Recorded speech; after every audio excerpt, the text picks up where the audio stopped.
মাত্র 24 ঘন্টার মধ্যে উচ্চ পর্যায়ের 4টি বৈঠক। নরেন্দ্র মোদীর সভাপতিত্বে অনুষ্ঠিত শীর্ষ পর্যায়ের বৈঠকগুলোই বলে দিচ্ছে পাকিস্তানে হামলা চালাতে কতটা উদ্গ্রীব ভারত। তবে যেভাবে সীমান্তকে অভেদ্য দুর্গে পরিণত করেছে পাক সেনারা, স্বভাবতই প্রশ্ন উঠছে কেমন হতে পারে নয়াদিল্লির সেনাদের হামলার ধরন।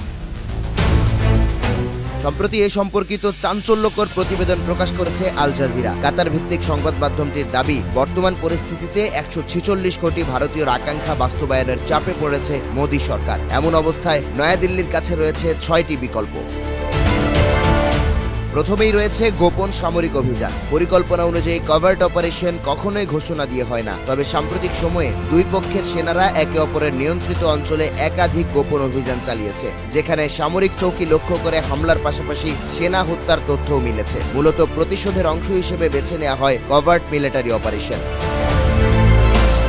পাকিস্তান সরকারকে দেশের জনগণের সামনে ছোট করার আরেকটি অপশন সার্জিক্যাল স্ট্রাইক। 2006 সালে ভারত নিয়ন্ত্রিত কাশ্মীরের উড়িতে সন্ত্রাসী হামলায় নিহত হন 17 সেনা। এরপরই রাডার ফাঁকি দিয়ে সীমান্ত পেরিয়ে পাকিস্তানের সন্ত্রাসী ঘাঁটিতে হামলা চালায় ভারত। এতে প্রায় 20 জন সন্ত্রাসীকে হত্যার দাবি করে নয়াদিল্লি, যদিও বিশ্লেষকদের ধারণা প্রকৃত সংখ্যা অনেকটাই কম।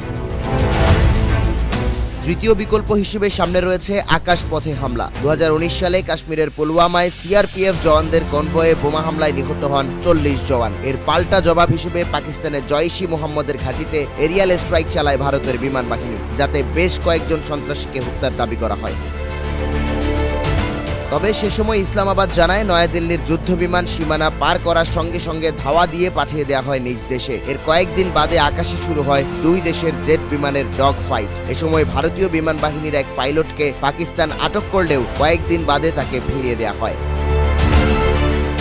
হামলার গুঞ্জন জোরালো হবার পাশাপাশি বাড়ছে আজাদ কাশ্মীরের সামরিক অভিযানের সংখ্যা। পাকিস্তান অধিকৃত এই উপত্যকা পুনরুদ্ধার ভারতের প্রতিটি সরকারের নীতিগত লক্ষ্য। কাজটি কঠিন হলেও অসম্ভব নয়। 1984 সালে অপারেশন মেঘদূতের মাধ্যমে হিমালয়ের সিয়াচেন হিমবাহ দখল করে ভারত। এতে করে কৌশলগত গুরুত্বপূর্ণ বেশ কিছু অঞ্চলের প্রবেশাধিকার হারায় পাক সেনাবাহিনী। দীর্ঘদিন স্থল ও আকাশভাগে দুই দেশের সেনাদের লড়াই হলেও উপেক্ষিত ছিল জলপথ। পেহেলগামে হামলার পর 27 এপ্রিল ক্ষেপণাস্ত্র পরীক্ষার কথা ঘোষণা করে ভারতীয় নৌবাহিনী। বিশ্লেষকদের ধারণা, সমুদ্রের শক্তি প্রদর্শনের অংশ হিসেবে চালানো হয় এই পরীক্ষা, যা ইঙ্গিত দিচ্ছে নির্দেশনা পাওয়া মাত্রই পাকিস্তানের ভূখণ্ডে আঘাত হানবে ভারতীয় নৌবাহিনী।